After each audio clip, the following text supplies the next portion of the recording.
జామ పండ్లను తీసుకోవడం వల్ల అనేక లాభాలు పొందొచ్చు. జామలో కూడా పోషకాలు అధికంగా ఉంటాయి.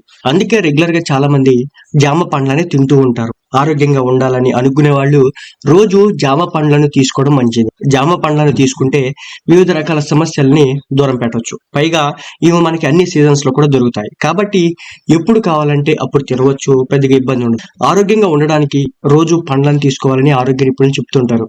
పండ్లు జ్యూస్లని కానీ ఖచ్చితంగా తీసుకోవడం మంచిది. ముఖ్యంగా షుగర్ ఉన్న వాళ్ళకి జామ జ్యూస్ బాగా ఉపయోగపడుతుంది. స్పైసీగా కూడా మనం జామ జ్యూస్ ని తయారు చేసుకోవచ్చు. ఇక జామ జ్యూస్ ని ఎలా తయారు చేసుకోవాలనే విషయానికి వస్తే కనుక ముందుగా మీరు దీనికోసం 2 జామ పండ్లను తీసుకోండి. దాంతో పాటు 2 టేబుల్ స్పూన్ల చక్కెర, 7 వరకు పుదీనా ఆకుల్ని తీసుకోండి. అలాగే పింక్ సాల్ట్, జీలకర్ర పొడి, కారం, ఐస్ క్యూబ్స్ ని కూడా తీసుకోండి. పండిన జామ పండ్లను ముక్కల కింద తీసుకొని మిక్సీ జార్ లో వేయండి. ఇందులో పంచదార, పుదీనా, పింక్ సాల్ట్, జీలకర్ర, కారం, ఐస్ క్యూబ్స్ వేసుకొని మెత్తగా గ్రైండ్ చేసుకోండి. గింజలు రాకుండా వడకట్టుకుని ఒక గ్లాస్ లో పోసుకోండి. 1/2 టీ స్పూన్ కారం, 1/2 టీ స్పూన్ ఉప్పు, 1/2 టీ స్పూన్ చాట్ మసాలా వేసి నిమ్మరసం పిండుకొని తాగితే స్పైసీగా జ్యూస్ అదిరిపోతుంది అనమాట. కావాలంటే ఈసారి ట్రై చేయండి.